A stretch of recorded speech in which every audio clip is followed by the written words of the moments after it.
बहुजन calendar पर भारी छूट। सिर्फ 300 रुपए में 10 कैलेंडर की बुकिंग करिए। संपर्क करिए 9711 666 056 पर। फिल्म फुले इन दिनों सुर्खियों में है। फिल्म की रिलीज डेट टलने के बाद इसको लेकर नया विवाद शुरू हो गया है।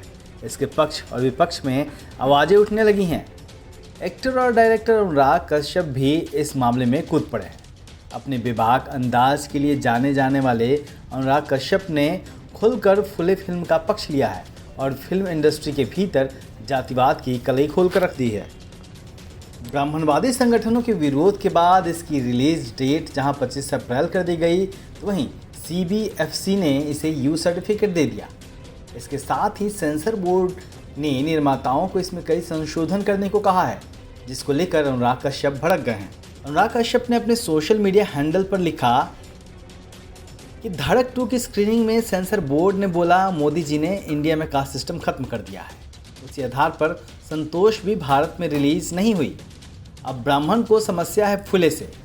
भैया, जब कास्ट सिस्टम ही नहीं है तो काहे का ब्राह्मण? कौन हो आप? आपकी क्यों सुलग रही है? जब कास्ट सिस्टम था ही नहीं तो ज्योतिबा फुले और सावित्रीबाई फुले क्यों थीं? अनुराग कश्यप ने आगे कहा है, या तो आज ब्राह्मणवाद अस्तित्व में ही नहीं है, क्योंकि मोदी जी जिनके हिसाब से इंडिया में कास्ट सिस्टम ही नहीं है, या तो सब लोग मिलके सबको बेवकूफ़ बना रहे हो। भाई, मिलके फैसला कर लो, भारत में जातिवाद है या नहीं। लोग बेवकूफ़ नहीं हैं।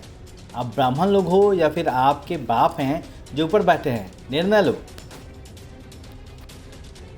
इसी क्रम में सावित्रीबाई फुले और ज्योतिबा फुले का जिक्र करते हुए अनुराग कश्यप ने कहा कि मेरी ज़िंदगी का पहला नाटक ज्योतिबा और सावित्रीबाई फुले पर था। भाई, अगर कास्ट सिस्टम नहीं होता इस देश में तो उनको क्या ज़रूरत थी लड़ने की?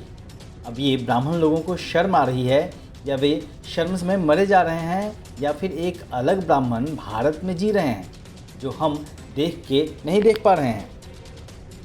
अनुराग कश्यप यही नहीं रुके। इसके बाद उन्होंने इंस्टाग्राम की स्टोरी पर भी कई पोस्ट डाले, जिसमें उन्होंने पंजाब 95, 30, धड़क 2, फुले इन तमाम फिल्मों का जिक्र करते हुए कहा कि मुझे नहीं पता कि जातिवादी, क्षेत्रवादी, नस्लवादी सरकार के एजेंडे को उजागर करने वाली कितनी फिल्मों को ब्लॉक कर दिया गया।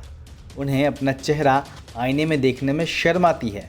उन्हें शर्म आती है कि वे खुलकर ये भी नहीं बता सकते हैं कि फिल्म में ऐसा क्या है जो उन्हें परेशान कर रहा है। अनुराग ने इस पूरे सिस्टम पर निशाना साधते हुए डरपोक शब्द का इस्तेमाल किया है। हालांकि 25 अप्रैल को फिल्म की रिलीज़ की डेट तय हुई है। अब देखना होगा कि उस दिन फिल्म रिलीज़ हो पाती है या नहीं, और फिल्म जब रिलीज़ होगी तो क्या फिल्म वो सारी बातें कह पाएगी जो शुरुआत में कहना चाहती थी, या फिर विचारों को कतर दिया जाएगा। Bureau report, Delhi Dastak.